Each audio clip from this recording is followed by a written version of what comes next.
أعوذ بالله من الشيطان الرجيم. بسم الله الرحمن الرحيم. الحمد لله رب العالمين، والصلاة والسلام على محمد وعلى آله وصحبه حملة اللواء الدين، وعلى من تبعهم بإحسان إلى يوم الدين من الأئمة والهداة والدعاة والأتقياء والصالحين، وعلى من سلك سبيلهم إلى يوم الدين. أما بعد. أمبارح سلامو أمي الله تنو كاتيا ألاميني تنو كاكا كسين النما jama amo nyini Allah subhanahu wa ta'ala fe akoka kira Muhammadu ka anaka so dongo kata se aka sahaba nyuma ma ani munu tuula aka sra nyuma inko fukata se lara jodo ma alaka nina fara o jama kuluka dine baro internationally kan émission dine baro mimbe boli ala kira sallallahu alaihi wasallam aka ɲɛnamaya kan. Alakira ka ɲɛnamaya alayhi salam o ka kan ka dɔn silamɛ kelen-kelen bɛɛ lajɛlen bolo, ka da ka dɔnniw bɛɛ ka belebele dɔ don, ka da kan dɔnniw bɛɛ lajɛlen ka samanti dɔ don, ka da kan kiraba in sallallahu alayhi wa sallam silamɛya ɲinini kɔfɛ k'o dɔn. Kuranna ale ye dɔni bayi min ɲinini wajibi y'an ma. Alakira yɛrɛ sallallahu alayhi wa sallam i ka dɔn k'a fɔ ale ka ɲɛnamaya fɛnɛ dɔniw belebele dɔ don. Walanda min bɛ na boli kira ka ɲɛnamaya kan a tako filanan, bade silamɛw, an jɔla yɔrɔ min na don tɛmɛlen na an bɛna ta o yɔrɔ in na. Cogo jumɛn na? An bɛna ta yɔrɔ la min bɛ wele alakira alayhi salatu wassalam a ka bangeli yɛrɛ kɔfɛ. An ye ɲɛfɔli kɛ alakira bangeli sallallahu alayhi wa sallam. Ale bangeli kɛra yelenba ye, a kɛra nɔrɔba ye. A don manga dugu kɔnɔ fo ka taa se yani Shami jamanaw kan olu bɛɛ lajɛlen ye kira bangeli yelen. A sera ni yɔrɔ ninnu bɛɛ lajɛlen na arabil awalu kalo la kɔni, n bade silamɛw, arabil awalu kalo min ni a bɛnna a san arabil awalu kalo tile kɔnɔntɔnnan ma wali a tile 11 na jatew cogo la, n b'a ɲini Ala fɛ a k'a faamuya ko ɲuman nɔgɔya ne ni aw bɛɛ lajɛlen ye. Sisan alakira sallallahu alayhi wa sallam a bangela ka ban, nka mun bɛna kɛ i ka dɔn alakira bɛna sinla min de kɛ. Kira bangeli nɔsɔndiya kun don wa a kɛra nɔsɔndiyaba ye, nka min bɛ yen sisan arabu ka laada tun ye ko dɔ ye. O de den a bɛ se k'a di maa ma, maa min bɛ taa n'a ye ka sin lami burusi kɔnɔna na, yaasa a na arabukan tiɲɛ dɔn, yaasa a na kɛ maa ye fɛnɛ min bɛ lamɔ ɲuman sɔrɔ, yaasa a na se ka kɛ maa ye maa min bɛ a la n'a kolo bɛ don ka ɲɛ kosɛbɛ. Donc ni laɲini ni kun sabati la, yaasa alakiraba in sallallahu alaihi wa sallam a bɛ taga burusi kɔnɔna na. An bɛna ɲɛfɔli belebele kɛ o yɔrɔ in kan bi, n baden silamɛw. O bɛ kɛ yɔrɔ jumɛn kan? Kira alayhi salatu wasalam a ka sinna min kɛra cogo jumɛn na? Kitabu min bɛ yen n'a tɔgɔ ye ko Rawdatul Anwar fi sirati nabiyyi al-Mukhtar. A ko an ma, a ko awwal man arda'atuhu sallallahu alayhi wa sallam ba'da ummihi Thuwayba. Maa fɔlɔ min ye alakira sin lami a woloba yɛrɛ kɔfɛ, o de ye Thuwayba ye. Thuwayba مولات أبي لهب بلبن بلبن ابن لها سويبا أبو لهب قرنا سورة جرامين كان كتبت يدا أبي لهب وتب أبو لهب ne ale ka jɔnkun bɛ yen min tɔgɔ ye ko suwaiba ale de kɛra muso filanan ye min ala kɛra sallallahu alaihi wasallam a sin lami o kɛlen tuma min na bari ale ala kɛra sin lami ala kɛra ba kɔfɛ den dɔ tun bɛ ale suwaiba yɛrɛ bolo o waati in na o den in tɔgɔ tun ye ko masoro o masoroho in o de kira ye mini kɛ ale ka nɔnɔ na o de la i ka dɔn suwaiba ale fɛnɛ kun kɛra muso ye abu lahabi ka jɔnkun don a denkɛ in ni o ye masoroho ye o kun bɛ sin na o kama nɔnɔ sɔrɔla ale fɛnɛ sin na ka alakira suwaiba sin na a ye alakira fɛnɛ sin lami nka i ka dɔn ka kɔn alakira ka sin lamili ɲɛ alakira fanjinin dɔ bɛ yen min tɔgɔ ye ko hamza hamzatu n'o ye abdulmutalib den dɔ ye fɛnɛ i ka dɔn ale fɛnɛ kun delila ka suwaiba sin min suwaiba delila k'ale sin lami fɛnɛ donc alakira alayhi salatu wasalam muso dɔ filɛ ka alakira sin lami muso min delila ka alakira fanjinin dɔ fɛnɛ k'o sin lami donc o fanjinin min tɔgɔ ye ko hamza o de kama n bari silamaw alakira fɛnɛ alayhi salatu wasalam a sin laminin kɔfɛ suwaiba fɛ suwaiba ye maa wɛrɛ fɛnɛ sin lamin min tɔgɔ ye ko aba salamata bin abdul al-asadi al-makhzumi suwaiba fɛnɛ tilala ka ale fɛnɛ sin lami tun izan nunu maaw de ye maa ye suwaiba yɛrɛ woloden n'o abu lahabi ka jɔnmuso ye a woloden min tɔgɔ ko masoro ani a fanjini min tɔgɔ ye ko hamza ani aba salama bin abdul asadi al-makhzumi fahum ikhwatuhu sallallahu alaihi wasallam min ar-rida' ala kira balmaw de filɛ nunu ye sin lamini sira fɛ nunu ye ala kira balmaw ye sin lamini sira fɛ a fanjini ani maa fila min kɔfɔla nin ye o kosɔn hamza yɔrɔ dɔ la ala kira kɔrɔkɛ don sin lamini sira fɛ yɔrɔ dɔ la alakira fanjini do sabu a fa balima de don bari silamaw aw ka nin video in partage ka caya yaasa alakira ka ɲɛnamaya a dɔnbaga a n'a kanubaga o na se ka caya cogo min na ala ka ni n'aw bɛn sawabu ma وقد أعتق أبو لهب عمته هذه فرحا بولادة رسول الله صلى الله عليه وسلم سويبا ale kɛlen ka taa bonne nouvelle di abu lahabi ma ka taa fɔ abu lahabi ye ko e balimakɛ min fatula n'o ye abdulayi ye a muso jigila aminatu a jigila dɛ mɛ denkɛ don tuma min na o kuma in fɔla abu lahabi ye abu lahabi a nɔsɔnja kojugu ale kɔni ma ko bila daga girimanda la a y'a ka jɔnmuso in a y'a dalafiyɛ a y'a dafiyɛ ni jumɛn ye a y'a ka hɔrɔnya ka bɔ jɔnya la suwaiba ale ye nɛma sɔrɔ ni alakira bangeli ye ale bɔra jɔnya la kabi don min alakira bangela sallallahu alayhi wasallam bari silamɛw o tɛmɛlen kɔfɛ abu lahabi min ye a ka jɔn ka hɔrɔnya kira bangeli kama walakinahu sara min aladdi a'daihi hinama qama bid'awati ila al-islam o kɔfɛ abu lahabi labana ka kɛ alakira jugu bɛɛ ka belebele dɔ ye alakira jugu bilenw minnu t'a fɛ ka kira yɛrɛ ye balo la o dɔ labana ka kɛ alakira bennakɛ ni a fa balimakɛ abu lahabi k'a sɔrɔ a kun dɔsɔnjira kira bangeli la kosɛbɛ mɛ kira nana sira min ta n'o de ye ka maaw wele ka taa silamɛya ma ale kɔni farala maaw kan minnu t'a fɛ kira ka balo bari silamɛw juguya caman bɛ yen a bɛ daminɛ faso yɛrɛ de kɔnɔ o de kama i b'a sɔrɔ u b'a fɔ ko nil ne prophète soit maa si tɛ kira ye nabiw ye i yɛrɛ faso la o kɔrɔ ye jumɛn ye maa caman bɛ yen a ka maabaya sɔrɔ man di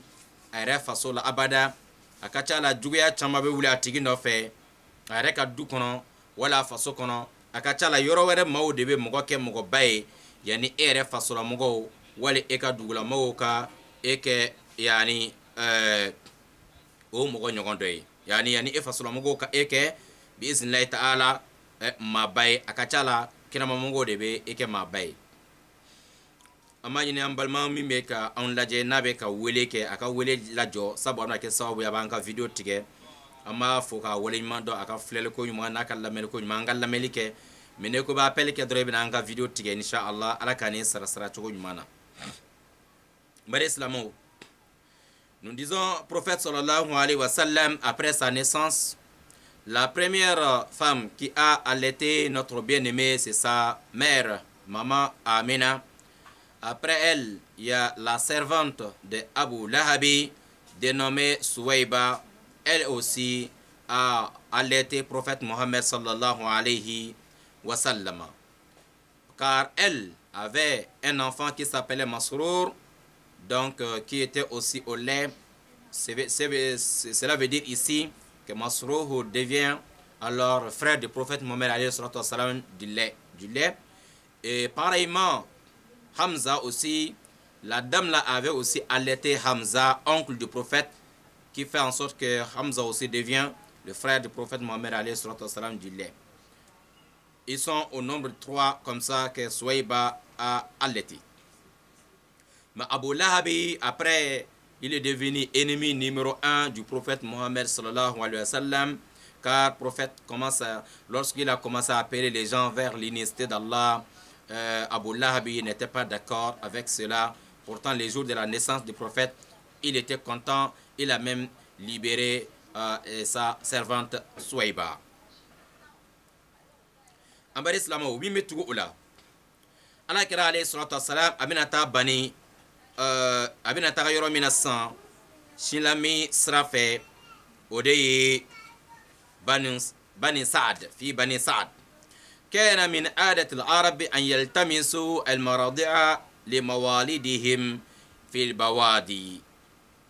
إبعادا لهم عن أمراض الحواضر حتى تشتد أعصابهم وليتقنوا اللسان العربي في مهدهم أربوك لدى دوتني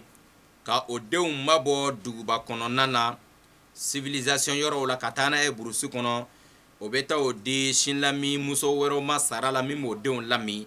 yaasa o denw ka dun ka fa village kɔnɔna dumuniw na bana caman tɛ o la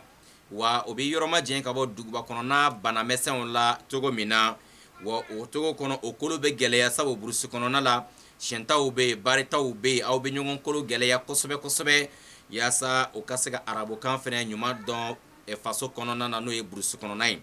o laada in kun bɛ arabuw la kosɛbɛ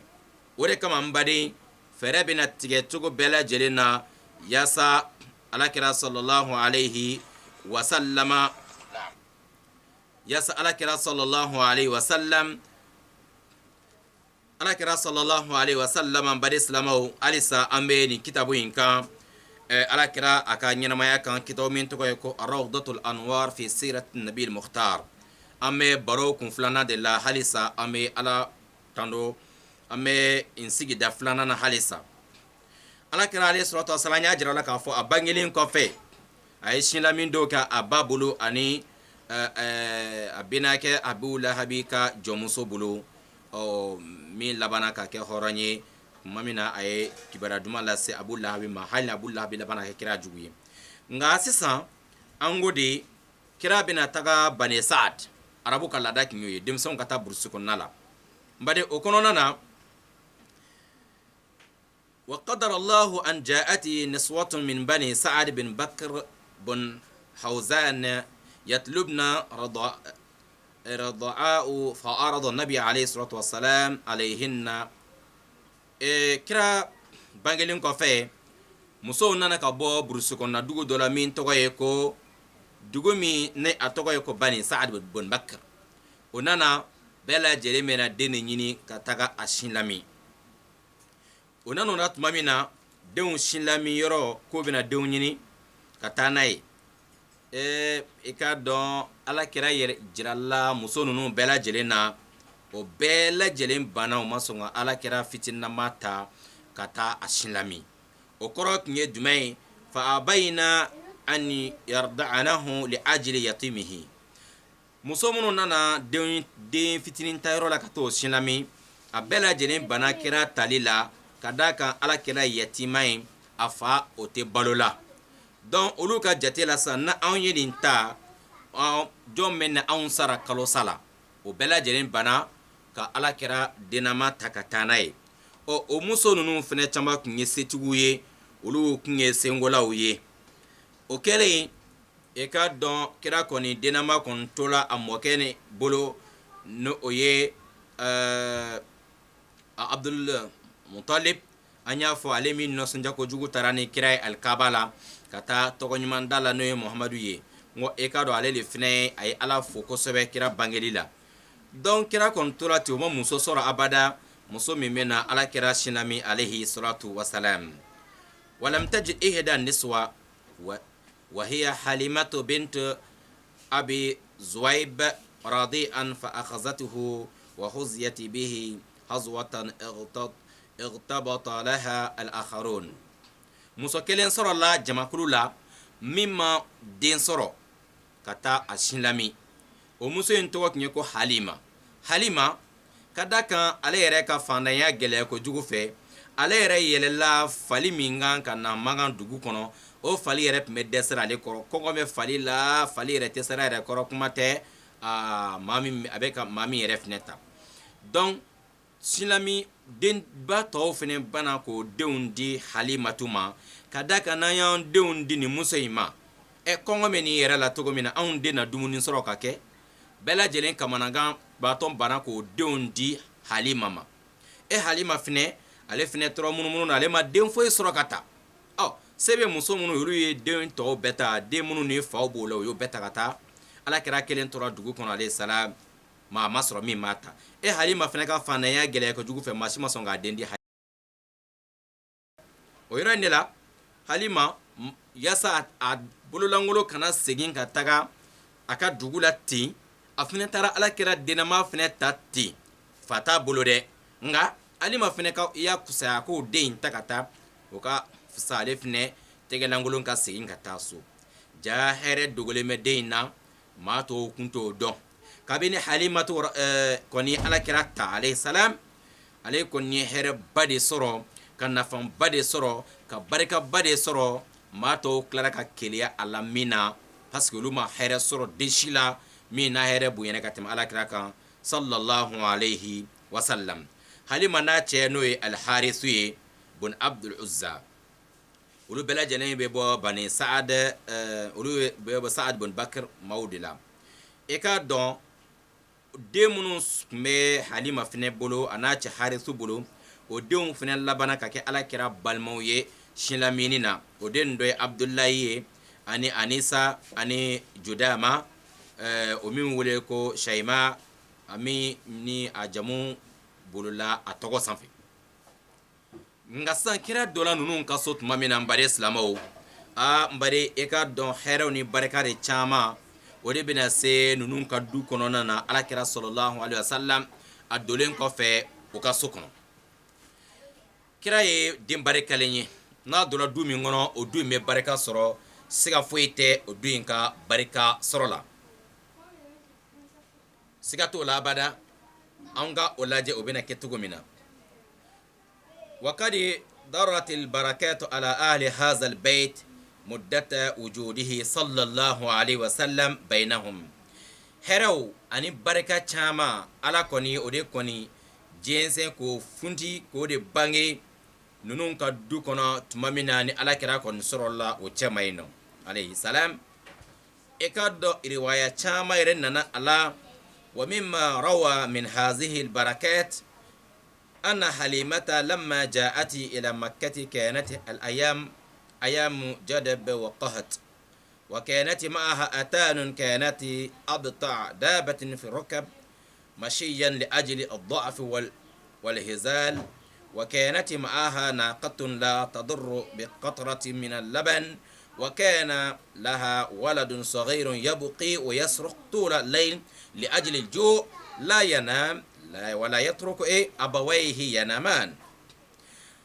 barika minnu sɔrɔla halimatu ka so kɔnɔ alakira nalen na a dɔ lakalikan filɛ nin ye a ko i k'a dɔn halimatu tuma min na ni a bɔla a n'a cɛ ka taa sira fɛ k'o bɛ taa maka ka taa den ɲini o bɛna den min sinlami ko i k'a dɔn ko fali min yɛrɛ tun bɛ k'o ta o ka yɛlɛn kan daba min tun bɛ k'o ta ko o yɛrɛ fanga ban kojugu o dɛsɛ kojugu a senkun ka suma ka tɛmɛ daba tɔ bɛɛ lajɛlen kan bɛɛ ka ɲaamɛw n'u ka faliw n'u ka sow kun ka teli ni halima ale ka so n'a ka ale ka so ye ka da mun kan baden sabu olu ka fanaya fanga kun bonyana fo ka taa se hali o ka dabaw yɛrɛ tun tɛ dumuni sɔrɔ nka i k'a dɔn sa ɲamɛ muso dɔ tun bɛ o bolo fana o ɲamɛ muso in a ko i k'a dɔn nɔnɔ tɔniko kelen yɛrɛ tun tɛ sɔrɔ o sin na abada olu den fitinin min yɛrɛ tun bɛ o bolo den in kɔni tun bɛ kasi su fɛ a bɛ kasi tile fɛ kɔngɔ gɛlɛya kojugu fɛ den in tɛ sunna wa a tɛna ba n'a fa yɛrɛ fɛnɛ to o ka sunɔgɔ tellement kɔngɔ bɛ den na kɔngɔtɔ kɔni o tɛ se ka sunɔgɔ dɛ den tɛ o si dɔn koyi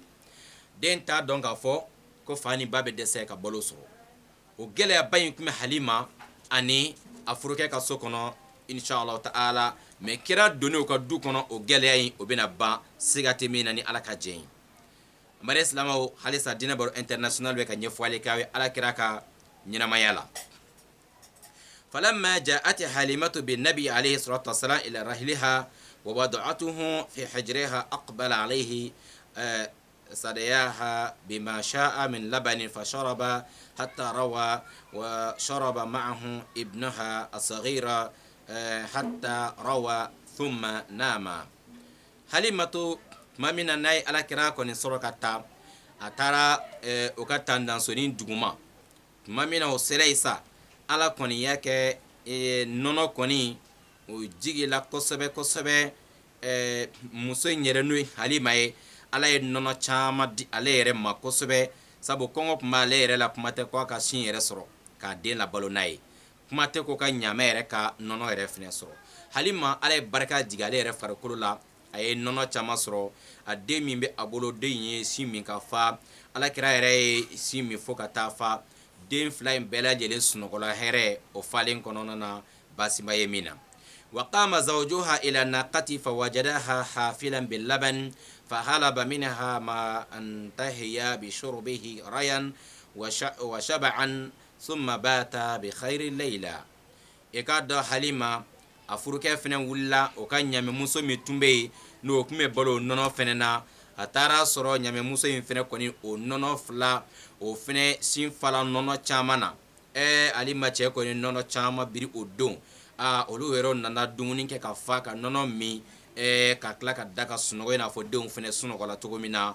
here kono o fale prophète sallallahu alayhi wa sallam après sa naissance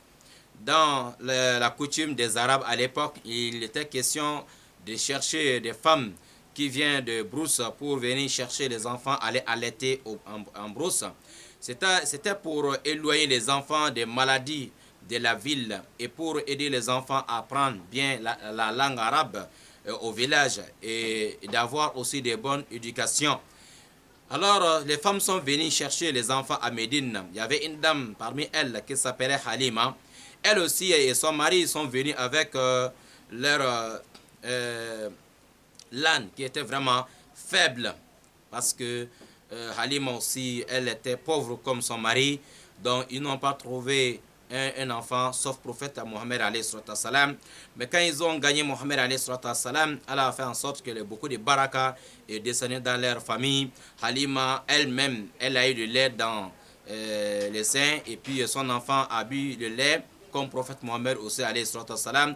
Et aussi ils avaient aussi une chamelle qui a donné aussi beaucoup de lait à ces jours-là et tous ils ont commencé à vivre le bonheur sur le prophète Mohammed sallallahu alayhi wa sallam. Maintenant ils vont retourner dans leur village, le bonheur commence dans la famille de Halima avec l'arrivée de Mohammed sallallahu alayhi wa sallam.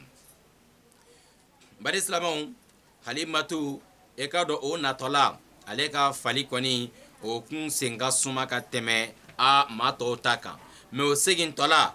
siga maye mina feo ale ka fali teliyara ka tɛmɛ bɛɛ lajɛlen ta kan sabu alakira ka barika nana du kɔnɔ sabu alakira ka bonya nana du kɔnɔ sabu alakira sallallahu alayhi wa sallam a ko kɛra fɛn dɔ ye min kɛra sisan olu kɔni u ka famille kɔnɔna na hɛrɛ commencera ka don folu yɛrɛ y'a dɔn ko alakira nali kɛra o ma hɛrɛ folu yɛrɛ y'a dɔn ko ma nin den ɲɔgɔn ye fɔlɔba olu ka fali n'u ka ɲaamɛ bɛɛ hɛrɛ sɔrɔ fo o taatɔla so sisan olu kɔni teliyara ka tɛmɛ maa tɔ bɛɛ lajɛlen kan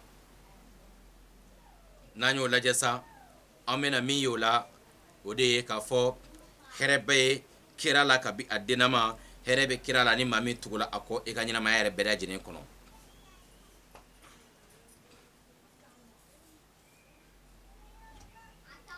an bɛna mun de fara o kan bari silamɛw o de ye k'a fɔ kiraba in sallallahu alayhi wa sallam tuma min na ni a donna ninnu ka du kɔnɔ nin cogo in na i ka dɔn waati gɛlɛ kun don san kun tɛ na sanko gɛlɛya tun bɛ yen dabaw kun tɛ balo caman sɔrɔ dabaw kun tɛ balo sɔrɔ o tɛ dumuni yɛrɛ fɛnɛ sɔrɔ nka alakira donna ninnu ka so kɔnɔ tuma min siga foyi t'a la olu ka sagaw mana ta ka saga gɛnyɔrɔ la u bɛ balo caman sɔrɔ hali u ka sagaw olu bɛɛ lajɛlen tun bɛ dumuni sɔrɔ ka du kungo kɔnɔ fo bani saadi maaw tun bɛ wele kɛ o bɛ halima ka saga gɛnnaw u b'a fɔ denmisɛnnin tɔw ma ko halima ka saga gɛnnaw bɛ taa yɔrɔ min na mun na aw tɛ se ka taa o yɔrɔ la halima ka sagaw bɛɛ lajɛlen dunnen filɛ ka fa u bɛ balo sɔrɔ yɔrɔ min na mun na aw tɛ taga yen olu tun ma si dɔn sabu alakira sallallahu alaihi wa sallam ale de dɔ la halima ka du kɔnɔ ale de nɛɛma sera halima ka so kɔnɔ o de kama hala ka sagaw bɛɛ lajɛlen tun bɛ o nɛɛma sɔrɔ alakira alayhi salatu wa salam o kɛlen hɛrɛw cayala baka o nabi sallallahu alaihi wasallam fi bani sa'ad ba'da rida alakira sila min kontra bena batuma mina a bena toli min kɛ halimatu fɛ yen an bena ɲɛfɔli kɛ o la wa kanat halimatu ta'ati bi nabi sallallahu alaihi wasallam ila ummihi wa usratihi kulla 6 ashhurin kalo wɔɔrɔ halimatu kun bɛna alakira jira a somɔgɔw la a n'a ba la man ka dugu kɔnɔ ni ka segin n'a ye o de tun y'o ka contrat ye mais sinlaminu ye ban kalo 3 de kɔnɔna na sinlaminu ye ban kalo 3 de kɔnɔ n'o kalo 3 banna yani pardon san 2 de kɔnɔ mais o san 2 in na chaque 6 mois a bɛ na ni den ye ka na den jira a somɔgɔw la a bɛ sɔrɔ ka taa n'a ye a ka so kɔnɔ فلما اكتملت مدة الرضاعة وفطمته وجاءت به إلى أمه حرصت على بقائه عليه الصلاة والسلام عندها mais tuma min na ni contrat o kalo o san 2 dafala halima tun ka kan ka na alakira to so a ba fɛ yen o kun ye baara nɔgɔyalen mais halimatu a y'a ɲini alakira ba fɛ alayhi salam ko a ka sabali ka den to ale bolo den nata waati kɛ ale yɛrɛ fɛ sabu ale ɲɛ bɛ hɛrɛ caman min na den nɔfɛ o kɛlen ba kun t'a fɛ ka den di ka taga nka mun kɛra halima kɔni ye cɛsiri kosɛbɛ fo alakira kɔni a ba sɔnna alakira ka taga ni halimatu ye o kɛlen min kɛ alakira taalen ni a ye o kɛla halimatu seginna ka taa n'alakira ye mustabishiratun masrura a nisɔndiyalen a kɔntalen وبقي النبي صلى الله عليه وسلم عندها بعد ذلك نحو 2 alakira ye san 2 ɲɔgɔn wɛrɛ kɛ halimatu ka so kɔnɔ ka fara contrat dɔ in kan o bɛ kɛ i n'a fɔ alakira kɔni ye san 4 sɔrɔ sisan a sisanga na san 2 sɔrɔlen ka ba tuma min na ثم وقعت حادثة غريبة أحدثت خوفا في حليمة وزوجها حتى أراد النبي صلى الله عليه وسلم إلى أمه وكلم بدي سلامون halimatu fo kabako bado nana kɛ événement bado nana kɛ min kɛra sababu ye ka halimatu ka siran kosɛbɛ alakira ko la alayhi salam ka a cɛ yɛrɛ fɛnɛ siran kosɛbɛ alakira ko la min bɛna olu bɛɛ lajɛlen pousser ka alakira ka taa di yani a ba ma ka taa alakira di a somɔgɔw ma وتلك الحادثة هي شق صدره صلى الله عليه وسلم ويردي على كرا دشي تشيلي او ايفينماي ودي بينا كي ان شاء الله امنا نيفوليك او يي ala kira disi a opéré la cogo di a disi cila cogo di ani ka mun bɔ a kɔnɔ ani kun jumɛn na ni y'a sɔrɔ ala kira sanga tun bɛ san 4. Chers frères et sœurs dans la foi, prophète sallallahu alayhi wa sallam, lorsque la dame Halimatu Saadiya, elle est venue chercher le prophète Mohammed alayhi wa sallam pour aller allaiter notre bien-aimé à Médine, pour à Bani Saad. Lorsque elle a fait ça, il était question de rester avec notre bien-aimé pendant des années et des années, pendant 2 ans. Après les 2 ans d'allaitement, il était question de retourner avec Mohammed alayhi wa sallam vers sa famille. Mais la dame Halima, vu qu'elle a constaté beaucoup de bonheur sur notre bien-aimé, elle était obligée de demander à sa maman que l'enfant reste encore avec elle au village. La maman du prophète a accepté que le prophète reste avec la dame Halima à Bani Saad pour un peu de temps de plus. Alors pourtant, habituellement, l'enfant doit faire seulement 2 ans avec la nounou, si on peut dire comme ça. Mais le cas du prophète donc le prophète va rester avec la dame Halima jusqu'à 4 ans. Pendant les 4 ans, il est là-bas. Mais chaque 6 mois, quand même, il vient voir sa mère. Jusqu'à il y a un événement étrange qui va se produire, qui va faire en sorte que la dame Halima, elle va avoir peur de la vie du prophète alayhi salam. Elle va avoir peur de cet enfant parce que depuis que l'enfant est venu dans leur famille, il ne fait que voir vraiment des choses étranges, hein, des bonheurs. Mais il y a un événement qui va se produire maintenant. Ils seront obligés, elle et son mari, pour aller déposer le prophète Mohammed alayhi salam chez sa mère à Médine, à la ville de Makkah. Événement, c'est quoi? Lorsqu'on va percer, opérer la poitrine du prophète alayhi salam, faire sortir quelque chose de son cœur et jeter et laver son cœur avec l'eau de Zamzam. Et cet événement sera fait par l'ange Gabriel. C'est ça qui va pousser Aminatou d'aller déposer le prophète chez sa mère. Nous allons expliquer cet événement. قال أنس بن مالك رضي الله تعالى عنه إن رسول الله صلى الله عليه وسلم أتاه جبريل وهو يلعب مع الغلمان فأخذه فصرعه فشق عن قلبه فاستخرج القلب فاستخرج منه علقة فقال هذا حظ الشيطان منك ثم غسله في طست من ذهب بماء زمزم ثم لامه أي ضمه وجمعه ثم أعاده في مكانه. Anas bin Malik abin ya foli ki aunye nin koyina akwai kado ala kira Muhammad sallallahu alaihi wasallam tuma mina ni kira bayin e kado a shisira sanani kato Bani Saad kato yinno ko min kela o de ye ala kira alayhi salatu wassalam Jibril nana amadon dola Jibril nani ama Jibril ya ye ka foko kira bayin sallallahu alaihi wasallam ani demisano be ka klonge dugu kɛrɛfɛ saga gɛnyɔrɔ la Jibril ye ala kira minɛ alayhi salatu wassalam ni ka a disi cilen kɔfɛ a ye a kɛr labɔ a y'a dusukun labɔ ni ka o ko minɛn do kɔnɔ minɛn min tun ye sanu minɛn ye Zamzam ji tun bɛ a kɔnɔ a ye kira dusukun ko n'a ye a kɛlen kɔfɛ ka sogo kurunin dɔ sama tigɛ ka bɔ a la k'o fili ni k'a fɔ ko nin ye shetana ka ɲiyɔrɔ de ye e kira la alayhi salam shetana ka ɲiyɔrɔ min bɛ adamaden kelen-kelen bɛɛ la n'a bɛ don adamaden na ka e manipuler k'i bila ko langolonkɛ la o yɔrɔ min bɛ adamaden kelen-kelen bɛɛ la o tuma na o yɔrɔ in de tigɛla ka bɔ ala kira dusukun yaasa shetana kana se ala kira la namaya bɛɛ lajɛlen kɔnɔ sallallahu alayhi wa sallam ni ka a yɔrɔ ko opération kɛlen kɔfɛ o bɛ koli minnu kɛ kira dusukun ko la ni Zamzam ji ye o kɔfɛ Jibril alayhi salam ale ye ala kira a ye a disi in datugu a nɔ na ka a yɔrɔ koli a nɔ na k'a kalan a nɔ na ka a ye fɛn in bɔ dusukun a ye dusukun datugu kalibu in datugu ni k'a bila a place la ni k'a disi kalan a nɔ na subhanallah opération fɔlɔ min kɛra dugukolo kan an tɛna fɔ kira yɛrɛ ka dusukun do dusukun opéré min bɛ tubabu bolo bi an b'a dɔn k'a fɔ alakira sallallahu alaihi wasallam ale kɔni a fɔlɔ dusukun opéré la nin cogo in na k'a sɔrɔ tubabu kun t'a dɔn ko opération bɛ kɛ cogo min na nin kɛlen ici lorsque l'ange Gabriel est venu comme Anas ibn Malik nous explique que lorsque le prophète sallallahu alayhi wa sallam il marchait jouait plutôt avec les enfants hors de la ville hors du village de Bani Saad,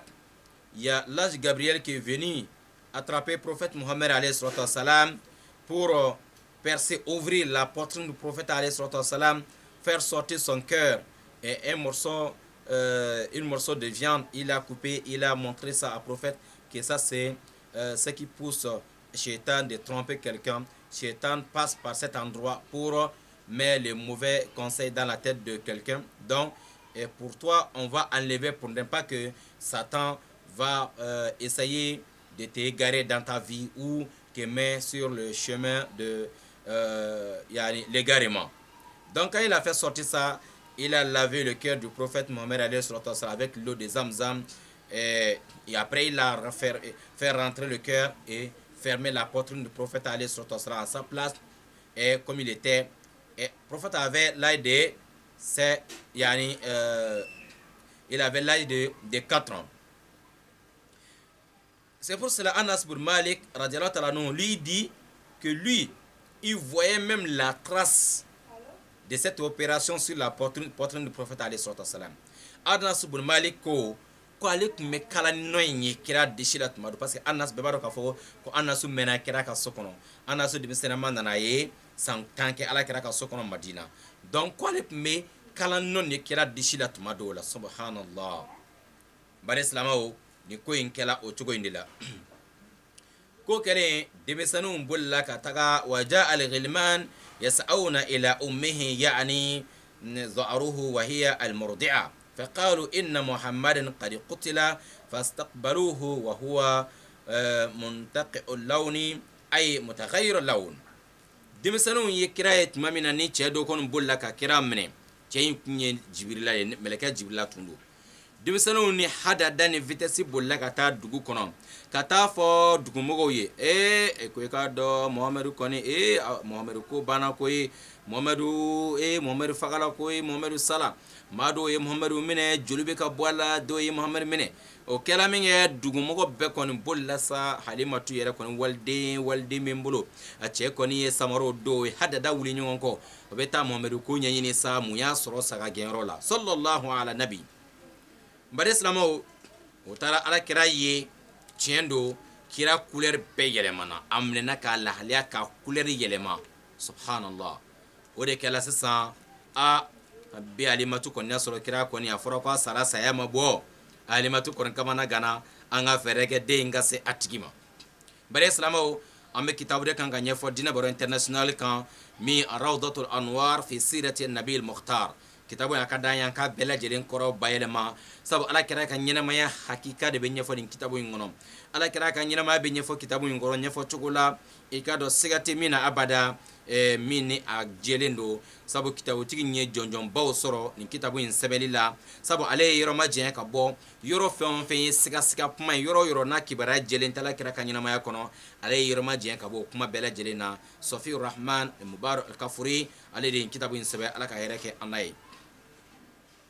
bari silamɛw o kɛlen ila ummihi al-hanun alakira bɛna se ka taa a ba in masa ba min ni kabini den bangela den san 4 kɛ a bɛ lamɔna muso wɛrɛ de bolo ba kɔni preselen bɛ a ka den lamɔ sa a bɛna taa a ba in ma sisan waraja an-nabi sallallahu alaihi wa sallama ba'da hadha al-hadith ila makkah فبقى عند أمه وفي أسرته نحو 2 ni événement in tɛmɛnen kɔfɛ alakira sallallahu alayhi wa sallama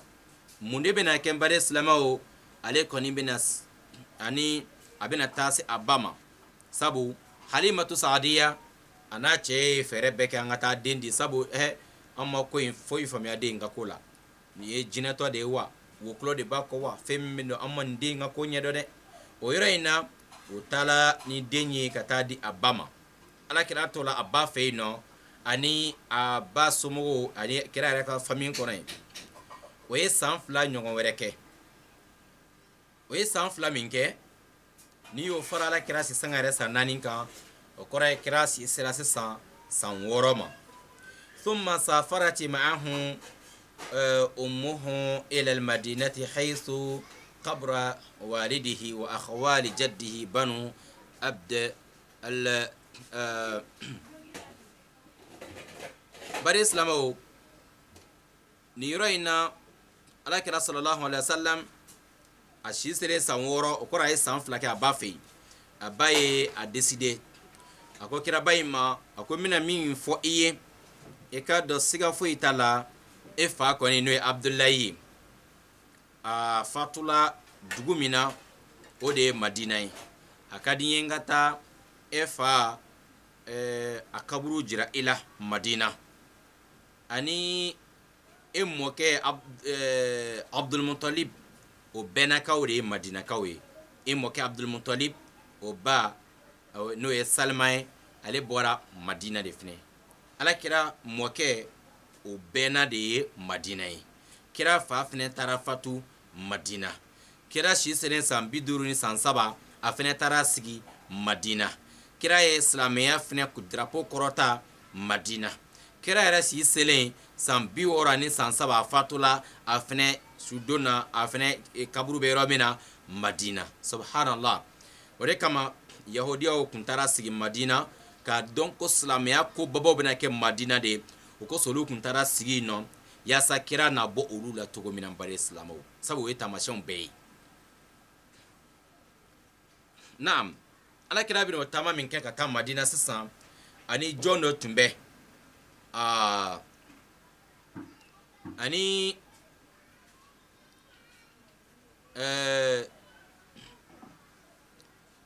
umu ayman n'o ye a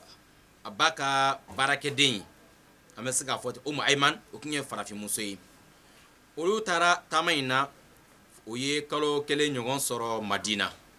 kalo 1 kɔfɛ wa baynama hiya fi tariq lahaqaha almarad واشتدت حتى توفيت بالأبواء بين مكة والمدينة ودفنت هناك كرا عليه السلام أني أبا أني أيمنا وسجن تراك أبو مدينة دوكو ني عبد المطلب في نبي من يوم في وسجن تراك أبو مدينة كلو كلام كفي بنايا سرو سرافي أبنالي على كرا با إكا دو بنا جلايلا مكاني مدينة يورو لا يورم تو الأبواء a fatura yen nɔ wa a janaja fɛnɛ kɛla o yɔrɔ in na subhanallah kira si sere san 6 a ba fɛnɛ balen filɛ nin togo in na farafinmuso umu aymana de bɛ segin ni kira ye ka taga makka o kadira kɔnɔna na dun ala kira alayhi salatu wassalam jɔn de bɛ na kira ladon tun jɔn de bɛ na kiraba in ladon an bɛ jinɛ baro sanfɛ hali san inshallah an bɛ ji dɔɔni min ka tɛmɛ ni baro ye miniti dama tun inshallah ta'ala bismillah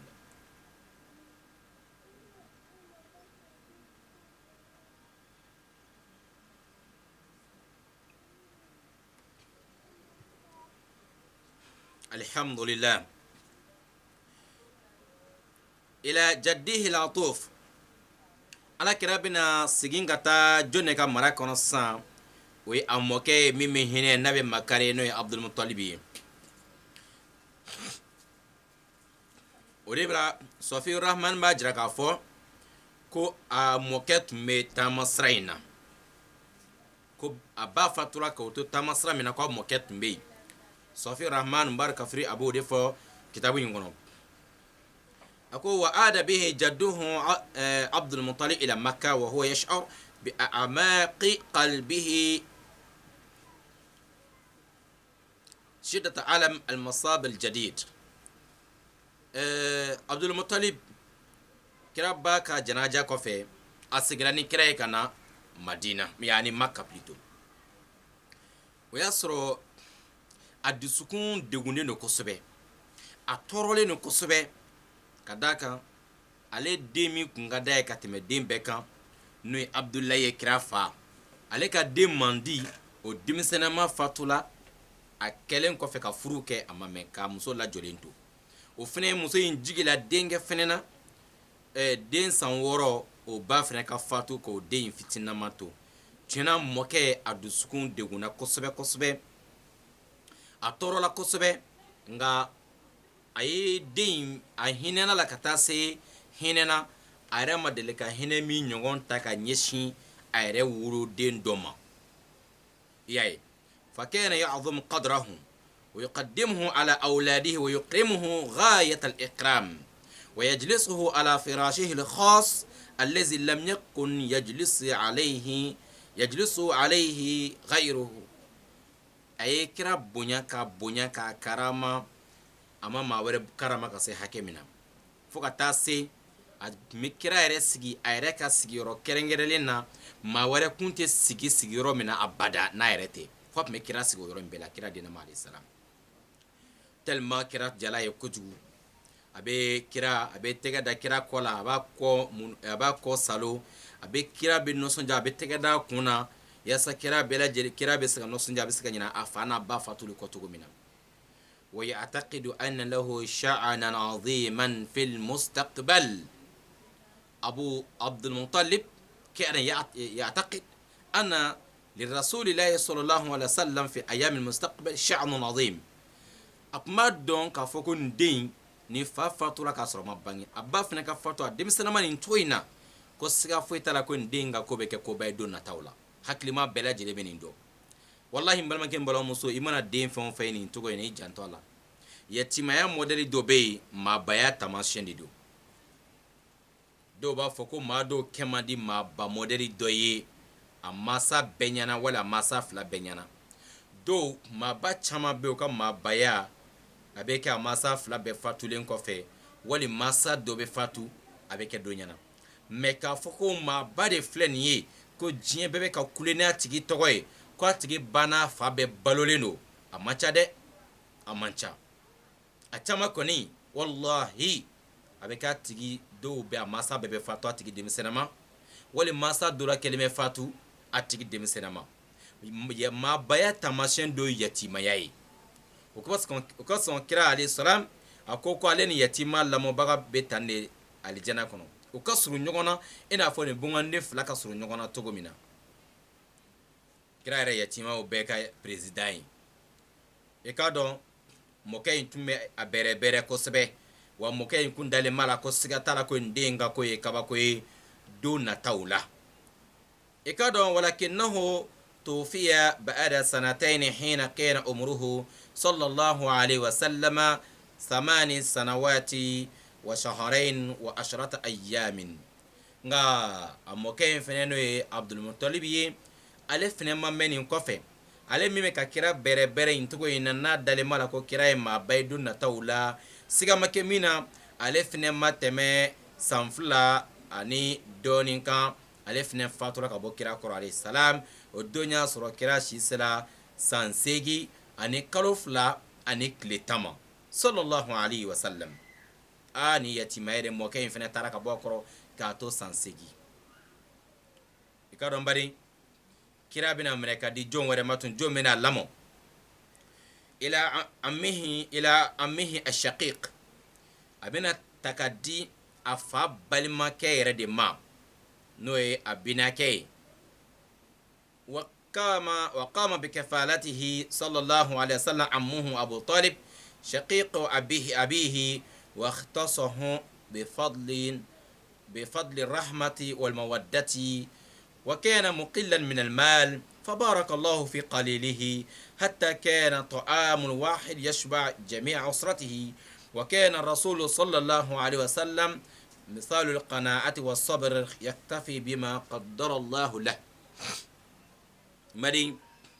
على كلام مكفة طلا أي أجتي من فابل مولا أبو لهب بن ببي تامو بي ما يكراتك من كادي a fa balima wɛrɛ bɛ yen min tɔgɔ tun ye ko Aba Talib a ye kira tɔgɔ minɛ ka di kira tɛgɛ minɛ ka di Abu Talib ma n'o ye Aliyu fa ye k'a fɔ janto den in na i balimakɛ den don ne bɛna fatu k'a to mais den in kalifa i ma i k'i janto den in na sabu ne dalen b'a la siga t'a la k'a fɔ den in ka ko ye koba ye don nataw la o kɛlen Abu Talib fɛnɛ a ye kira kɛrɛnkɛrɛnya ni bonya ni hinɛ ani kanuba ye a fɛnɛ ma kanu min ɲɔgɔn ɲɛsin a yɛrɛ wolodenw ma siga t'a la ale fɛnɛ ka ɲɛ maa ye nafolo caman tun t'a bolo nka fitinin min tun b'a bolo ale ye barika dɔw la fo ka taa se maa kelen ka dumuni o tun bɛ du kɔnɔna maa bɛɛ lajɛlen bɔ ni Alakira ka barika ye du in kɔnɔ Alakira misaliya ɲuman tigi kun don sabali ani kari Ala tun mana min d'a ma o tun bɛ a bɔ Prophète sallallahu alayhi wa sallam lorsque il est venu avec il est retourné à Médine il est maintenant avec sa mère. Il a fait 2 ans là-bas. Sa mère a demandé un jour au prophète alayhi salam de voyager avec lui à Médine pour aller lui montrer la tombe de son père qui est décédé à Médine avant la naissance du prophète alayhi salam, 6 mois bien sûr.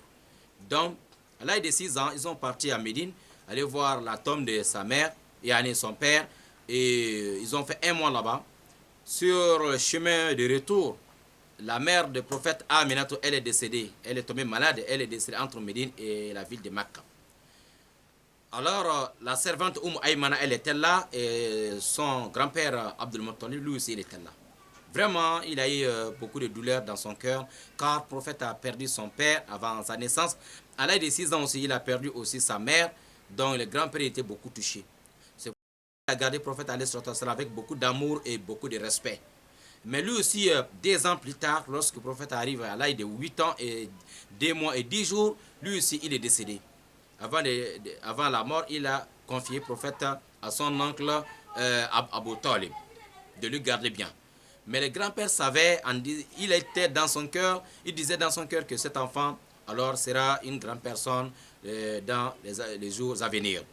Comme ça, Abu Talib aussi a bien gardé le prophète avec beaucoup de respect et beaucoup d'amour envers lui. Mais lui, il n'avait pas beaucoup de moyens. Mais le peu qu'il avait, Allah a béni le peu qu'il avait. Ahibati fillah. Ambade islamo yananka baro kunche. Nala sona milti damani milti tro milti duru nyogon amo kenyogon feka biga baro kunche. Amena Alakira sallallahu alaihi wasallam abina tamado ke kata shami jamanana. ورفلا سفره إلى شام وبحيرة راهب وأراد أبو طالب أن يخرج بتجارة إلى شام في عير قريش وكان عمره صلى الله عليه وسلم 12 سنة وقيل وشهرين و10 أيام فاستعظم رسول الله صلى الله عليه وسلم فراقه وفرق عليه وأخذه معه فلما نزل الركب قريبا من مدينة بصرى على مشارف الشام خرج إليهم أحد كبار رهبان النصارى وهو بحيرة الراهب فتخلل في الركب حتى وصل إلى النبي صلى الله عليه وسلم فأخذ بيده وقال هذا سيد العالمين هذا الرسول رب العالمين هذا يبعثه الله رحمة للعالمين على كراشي سيلين سانتاني فلا bina keno ye Abu Talibi ale ni manga Quraishu ka nyame serek ngan kataga shami jamana ko beta fere ga sabulu kunyo commerçant de me kira ship me santani fla kira kunta fe ka fara amo bina kela bina ke fene kataga kira fene to o kumandai me sra yenga gele chenje ka kala kle ka kala sra ka jan kira dume santani fla dorona me kira ba fe kata nai afene madja ayi aka fara kira la alayhi salatu wassalam otara nyongo fe tamasra infi fo tumamina no tara se Bosra yoro la no eduguye mime shami jamano frontière la o yoro ni lambare islamo kabako kodo bina ke nene anga jenga ulame tumamina uru tara oka nyame ko be lafien yoro do la Bosra dugu kerefe chedo bola chrétien don baga bado pasteur bado bola ka jama ka do jama chema ka kira ka mangan ka ulaje fuka ta se ala kira ma alayhi salatu wassalam a demisema be santani fla pasteur ker ni chrétien dine karamogo benye ala kira mine ategela ka atega wuli ka jo akoni min fla ko hadha sayyidul alamin ko nin ye danfɛnw bɛɛ lajɛlen ka kuntigi de ye haza rasul rabbul alamin ko nin ye danfɛnw diɲɛ n'a kɔnɔnafɛnw bɛɛ lajɛlen tigi ala k'o ka ciden de filɛ nin ye haza yab'athuhu Allahu rahmatan lil alamin ko nin den min filɛ ala bɛna ci hinɛ ye danfɛnw bɛɛ ma diɲɛ bɛɛ lajɛlen ma jɔn fɔlɔfɔlɔ de ye kuma in fɔ wallahi chrétien karamɔgɔba dɔ de ye kuma in fɔ a don kama an ka belebele tun bɛ san 12 dɔrɔn na dɔw ko kalo 2 ani tile 10 tun b'a san 12 kan ni don kama maa fɔlɔ min ye nin fɔ a b'a binakɛ min bolo ale ma nin ye ale tɛ nin dɔn maa si ma nin ye k'a fɔ chrétien dɔnnibaga dɔ de ye nin fɔ ka da mun kan sabu chrétienya tun ma yɛlɛma fɔlɔ yani olu nasara diinɛ tun ma yɛlɛma o ka injila tun b'a cogo yɛrɛ la i n'a fɔ ala y'a fɔ cogo min na manamanakan ni kalokalokan ni kalontigɛ kuma tun ma don a kɔnɔ fɔlɔ a tiɲɛ yɛrɛ de tun bɛ alakira ka taamasiyɛnw bɛɛ tun b'a kɔnɔ i n'a fɔ tawurata fana alakira ka taamasiyɛn bɛɛ tun b'a kɔnɔ olu tun b'o kalan u b'a dɔn ko a bɛna kɛ tan a bɛna kɛ tan donc ale tun ye taamasiyɛn ninnu y'o de la o tuma na ale ye kanto mankankaw y'a ɲininka kalo o y'a ɲininka ko mun ye o dɔnniya in se ma e y'a dɔn cogo jumɛn kan wa ma ilmuka bizalik e ye nin dɔn cogo jumɛn na dunankɛ karamɔgɔkɛ anw nana e ni den in ma deli ka ɲɔgɔn ye a bangera an minnu fɛ anw tɛ nin dɔn e dun ye nin fɔ chrétien karamɔgɔkɛ in ko a ko innakum hina ashraftum min al-aqaba lam yabqa hajarun wala shajar illa kharra sajidan wala yasjudani إلا للنبي وإني أعرفه بخاتم النبوة أسفل من غضروف كتفه مثل التفاحة وإنا نجده في كتابنا في كتبنا كريتيان دون بغا باين كو مينا مي فانيا دوني فيمي كابين أو بورا مغا سفركونا كسرا مني كاو ما تمي فراشيلا أو ما تمي يريشيلا فولو بلا جيلين كسجودو بنين دينيما أو كنيتي ولا أو تو دون aw tɛmɛna fara fɛn o fɛn bɛɛ tun bɛ ka sujudu bɛn Muhamadu ye aw tɛmɛna yiri fɛn o fɛn na bɛɛ lajɛlen tun bɛ ka sujudu bɛn Muhamadu ye nka ninnu fila tɛ sujudu bɛn ala ka danfɛn ye fewu fo n'a kɛra nabi ye fo n'a kɛra kira ye nka i ka dɔn fɛnɛ n b'a dɔn fɛnɛ ni kiraya tanpɔn ye kiraya taamasiyɛn o jala o tanpɔn o kase bɛ a tama na yani a omoplate la n'o ye a kɔ ye o bɛ a kɔ sanfɛ yɔrɔ dɔ la donc pasteur kɛ ne bɛ n'o yɔrɔ jira ala kira somɔgɔw la olu yɛrɛ tun ma deli k'o yɔrɔ ye ja kira kelen kelen bɛɛ nabiw kelen kelen bɛɛ yɔrɔ dɔ bɛ a tigi kɔ la sanfɛ a kama na min bɔlen bɛ i n'a fɔ pigeon fan bonya bɛ cogo min o taamasiyɛn ɔrɔnama bɛɛ kira kelen kelen bɛɛ nabiw kelen kelen bɛɛ o y'o ka kase ye o n'o kase in bɛna diɲɛ kɔnɔ o kama an ko don dɔ la minnu bɛ ka kiraya ni nabiya kalon da o la o ka guloki bɔ an k'o kɔ lajɛ n'a sɔrɔ nin kase in b'o kɔ la dɛ kalon de don n baden o yɔrɔ in de la sisan ale yɛrɛ de filɛ ka nin yɔrɔ in jira o yɔrɔ in na a tilara k'i kanto ko kira taamasiyɛn bɛɛ bɛ olu kerecɛnw ka kitabuw kɔnɔ olu bɛ kira taamasiyɛn dɔ o ka kitabuw bɛɛ lajɛlen kɔnɔ ni bi kerecɛnw nana ko bɛ kira kɛrɛ wali ko kira ka kuma to ka kitabu kɔnɔ an b'a dɔn ko o ni dungo de b'o bolo mais ala ta in t'o bolo abadan baden o yɔrɔ in de la a y'a ɲini ala kira binakɛ fɛ ko a ka segin ni den ye ka taa maka a kana taa ni den ye sami jamana kan dɛ sabu nansɔrɔ yahudiyaw bɛ yen yahudiyaw ka ca yen ko olu bɛ kira taamasiyɛn dɔn ka tɛmɛ olu kerecɛnw kan mais n'o y'a ye k'a ye k'aw ma bɔ olu yahudiyaw la ko bɛ sɔn ka den in faga dɛ o bɛ sɔn ka kojugu kɛ den in na o de la Abu Talib bɛ segin ni ala kira ye ka taama ko in dabila ka taa n'a ye maka dugu kɔnɔ o la o siranna kira yɛrɛ ka voyage ɲɛ k'a sababu kɛ ni inshallah ta'ala an bɛna bi ka baro ɲɔngiri nin yɔrɔ in na ni ala ye waati wɛrɛ jira an na an bɛna tɛmɛ ni walanda numéro 3 ye don nataw la inshallah ni ala kira ka walanda a ka ɲɛnamaya walanda yani walanda a ka ɲɛnamaya walanda filanan filɛ nin ye an bɛ continuer fo ka taa kitabu in ban ni ala ye min nɔgɔya ne ni aw bɛɛ lajɛlen biiznillahi subhanahu wa ta'ala kɔnɔna kɔfɛ dɔnni foyi tɛ yen n'a ɲinini wajibi ye ka tɛmɛ